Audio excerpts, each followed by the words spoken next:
Assalamualaikum warahmatullahi wabarakatuh. Alhamdulillahi ala alaih. Wasyhadu an la ilaha illallah wahdahu la syarika lahu fi ardihi was samai. Wasyhadu anna sayyidana wa nabiyyana Muhammadan abduhu wa rasuluhu wa khatamul anbiya'i. Sallallahu alaihi wa ala alihi salatan daimatan ila yaumi liqa'i.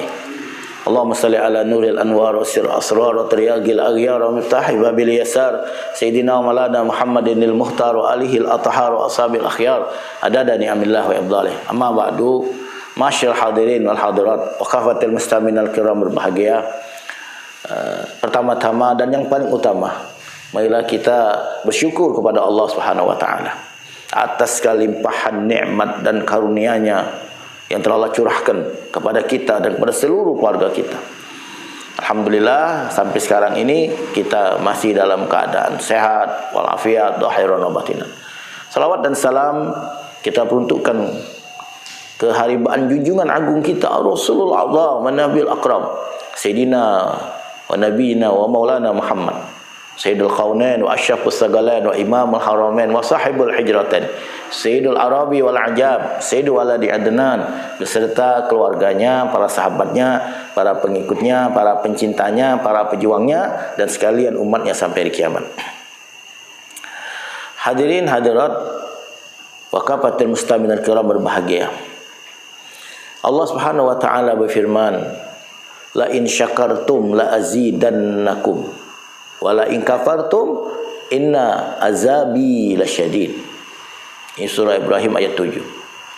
Yang artinya jika kalian bersyukur, la in syakartum, jika kalian bersyukur, maksudnya bersyukur kepadaku atas segala limpahan nikmat yang telah aku berikan kepada kamu. La azidannakum, pasti kata Allah akan aku tambahi lagi nikmat-nikmat yang lain untuk kamu.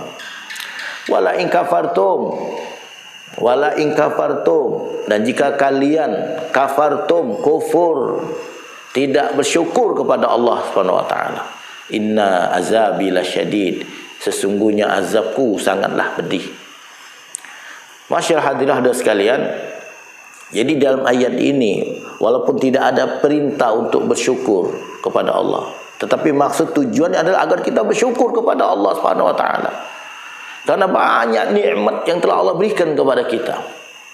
Saking banyak nikmat tersebut, tidak ada satu manusia pun, bahkan tidak ada satu makhluk manapun atau makhluk apapun, dan tidak ada mesin hitung secanggih apapun yang dapat menghitung nikmat Allah Subhanahu wa taala. Allah nyatakan, wa in ta'uddu ni'matallahi la tuhsuha. Kalau kalian berkehendak untuk menghitung nikmat Allah, pasti kamu tidak akan sanggup untuk menghitungnya.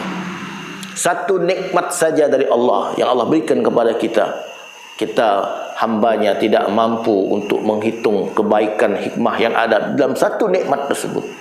Apalagi dua nikmat, apalagi tiga. Ini luar biasa banyak nikmat yang Allah berikan kepada kita.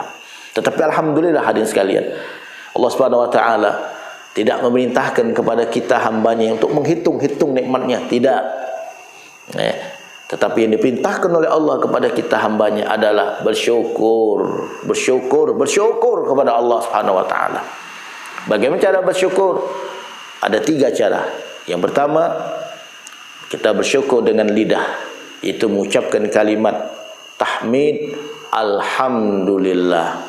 Kemudian yang kedua, bersyukur dengan hati, yaitu kita mentasdikkan dalam hati kita, kita membenarkan dalam hati kita bahwasanya semua nikmat yang kita dapati ada semata-mata kaunia dari Allah Subhanahu wa taala.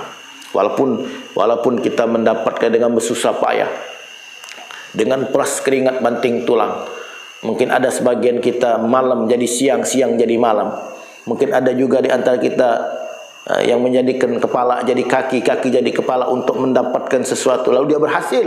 Tapi begitu kita berhasil mendapatkan sesuatu, hasil daripada usaha kita, perjuangan kita, tetapi begitu kita mendapatkannya, kita katakan hadza min fadli rabbi, ini adalah semata-mata karunia dari Tuhanku. Memang kita berusaha mendapatkannya, tapi begitu kita mendapatkannya, kita harus mengatakan, meyakinkan, membenarkan dalam hati kita, ini ada semata-mata karunia dari Allah Subhanahu wa taala. Dan yang ketiga, cara bersyukur adalah kita gunakan semua nikmat tersebut untuk melaksanakan ibadah kepada Allah. Maksudnya, nikmat Allah kita jadikan modal, kita jadikan sarana untuk beribadah kepada Allah Subhanahu wa taala. Nah, janji Allah hadirin sekalian, janji Allah kalau kita bersyukur pasti Allah tambah. La azidannakum, pasti sungguh niat. Itu adalah kalimat taukid. Pasti sungguh niat akan aku tambah dengan nikmat-nikmatku yang lain. Jadi kalau kita merasa tidak bertambah karunia, tidak bertambah nikmat dalam hidup, bahkan kita mengalami kesukaran, kesulitan untuk mendapatkan sesuatu. Misalnya untuk mendapatkan rezeki, kita cari duit, alangkah repot, alangkah susahnya. Mungkin kita kurang bersyukur kepada Allah. Maka oleh karena itu, hendaklah kita memperbanyak bersyukur kepada Allah Subhanahu wa taala. Jangan banyak berkeluh kesah. Jangan banyak berutuk, bahasa Palembang. Jadi kita harus banyak bersyukur kepada Allah. Alhamdulillah, alhamdulillah, alhamdulillah. Lalu Allah memperingatkan kepada kita, wala in kafartum inna azabi lasyadid. Jika kalian kufur nikmat, tidak bersyukur kepada Allah, atau begitu kalian mendapatkan sesuatu nikmat, kalian tidak mengatakan ini dari Allah, justru kalian mengatakan saya mendapatkan ini adalah semata-mata dari hasil usaha saya, dari peras keringat saya, dari hasil banting tulang saya, dari ilmu yang saya dapati.